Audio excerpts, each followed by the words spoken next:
भारत की आजादी में बिहार के योगदान की असली कहानी। जी हाँ, अगर बिहार नहीं होता तो इंडिया आजाद नहीं होता। ये मैं नहीं कह रहा हूँ, आप भी ये वीडियो देखकर कहेंगे। तो कान पर हेडफोन लगा दीजिए और मोबाइल साइड कर दीजिए। पहले एक शायरी, हम दोनों बिहारी, तो क्या बिगड़ सकता दुश्मन सारी। वो समय था 1757 से लेकर 1857 तक बिहार में अंग्रेजों के विरुद्ध विद्रोह चलता रहा। बिहार में 1757 से ही ब्रिटिश विरोधी संघर्ष प्रारंभ हो गया था। यहाँ के स्थानीय जमींदारों, क्षेत्रीय शासकों, युवकों एवं विभिन्न जनजातियों तथा कृषक वर्ग ने अंग्रेजों के खिलाफ अनेकों बार संघर्ष या विद्रोह किया। बिहार के स्थानीय लोगों द्वारा अंग्रेजों के खिलाफ संगठित या असंगठित रूप से विद्रोह चलता रहा, जिनके फलस्वरूप अनेक विद्रोह हुए। बहावी आंदोलन संपादित 1820 से 1870 के मध्य भारत के उत्तर पश्चिम पूर्वी तथा मध्य भाग में बहावी आंदोलन की शुरुआत हुई। बहावी मत के प्रवर्तक अब्दुल बहाव था। इस आंदोलन के जनक और प्रचारक उत्तर प्रदेश के रायबरेली जिले के सैयद अहमद बरेलवी हुए।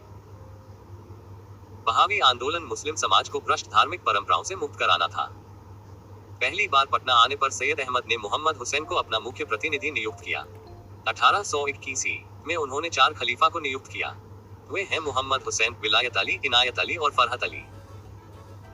सैयद अहमद बरेलवी ने पंजाब में सिखों को और बंगाल में अंग्रेजों को अपदस्थ कर मुस्लिम शक्ति की पुनर्स्थापना को प्रेरित किया। बहावियों को शस्त्र धारण करने के लिए प्रशिक्षित किया गया। 1888 से 1868 तक बंगाल में फराजी आंदोलन हुआ, जिसके नेता हाजी शतियतुल्लाह थे। विलायत अली ने भारत के उत्तर पश्चिम भाग में अंग्रेजी हुकूमत का विरोध किया। 1831 में सिखों के खिलाफ अभियान में सैयद अहमद की मृत्यु हो गई। बिहार में बहावी आंदोलन 1857 तक सक्रिय रहा और 1863 में उसका पुनर्तः दमन हो सका। बहावी आंदोलन स्वरूप संप्रदाय था, परंतु हिंदुओं ने कभी इसका विरोध नहीं किया।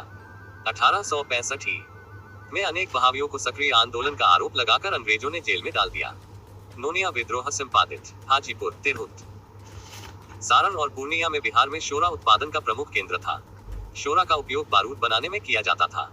शोरे के इकट्ठे करने एवं तैयार करने का काम नोनिया करते थे।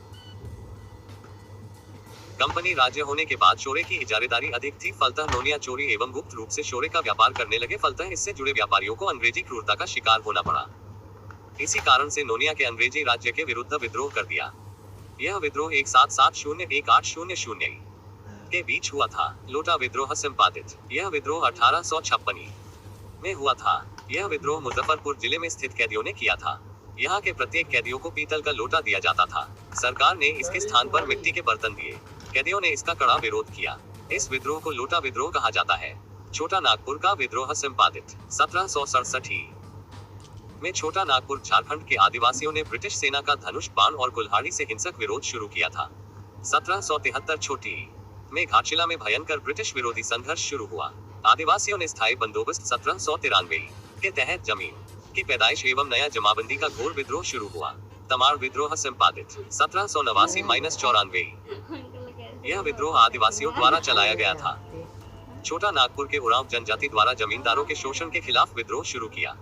हो विद्रोह संपादित, यह विद्रोह 1820 के मध्य हुआ था। यह विद्रोह सिंहभूम झारखंड पर शुरू हुआ था। वहाँ के राजा जगन्नाथ सिंह के संपर्क में आए हो जनजाति ने अंग्रेजों के खिलाफ विद्रोह छेड़ दिया। कोल विद्रोह संपादित, यह विद्रोह रांची, सिंहभूमि, हजारीबाग, मानभूमि में प्रारंभ हुआ।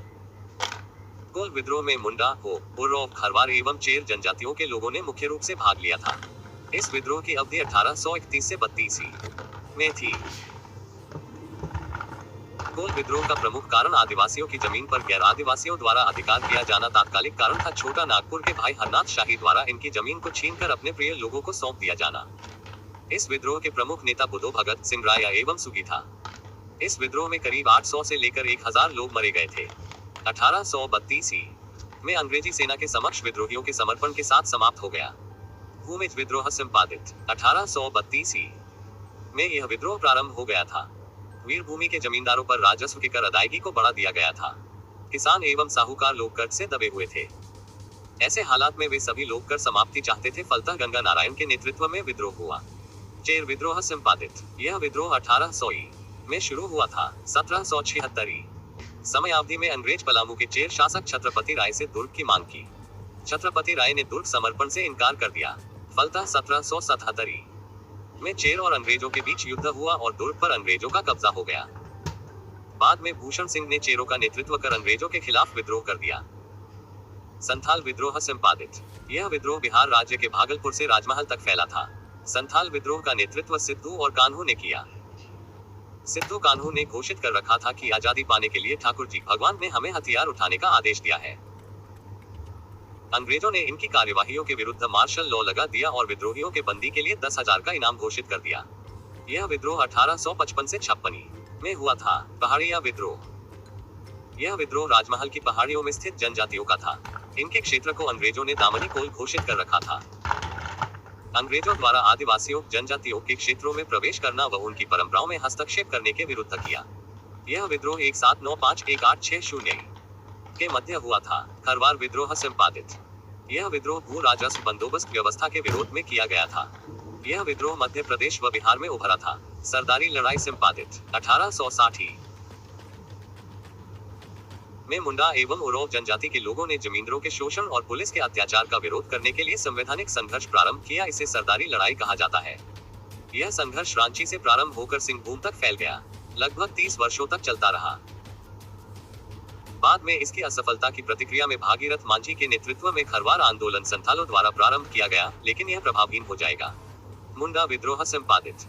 जनजातीय विद्रोह में सबसे संगठित एवं विस्तृत विद्रोह 1895 से 1901 के बीच मुंडा विद्रोह था, जिसका नेतृत्व बिरसा मुंडा ने किया था। बिरसा मुंडा का जन्म 1875 में रांची के तमार थाना के अंतर्गत चालकंद गांव में हुआ था। उसने अंग्रेजी शिक्षा प्राप्त की थी। बिरसा मुंडा ने मुंडा विद्रोह पारंपरिक भू व्यवस्था का जमींदारी व्यवस्था में परिवर्तन हेतु धार्मिक राजनीतिक आंदोलन का स्वरूप प्रदान किया। बिरसा मुंडा को उलगुहान महान विद्रोही कहा गया है।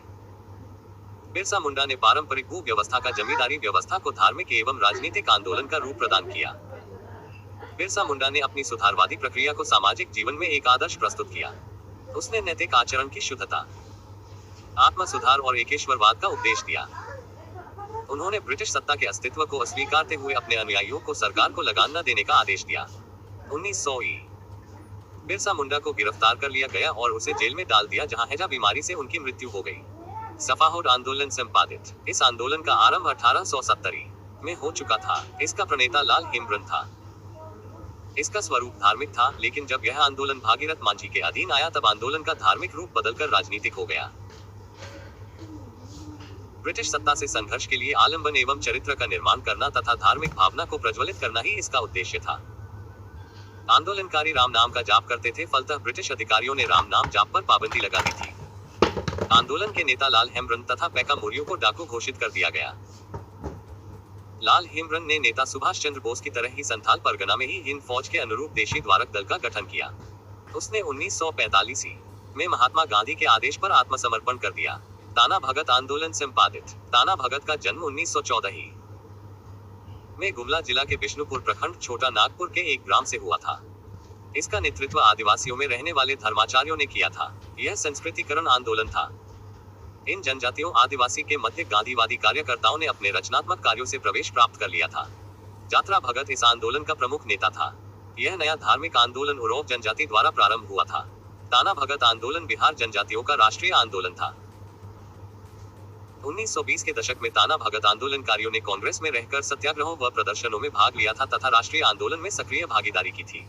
इस आंदोलन में खादी का प्रचार एवं प्रसार हुआ। ईसाई धर्म प्रचारकों का विरोध किया गया।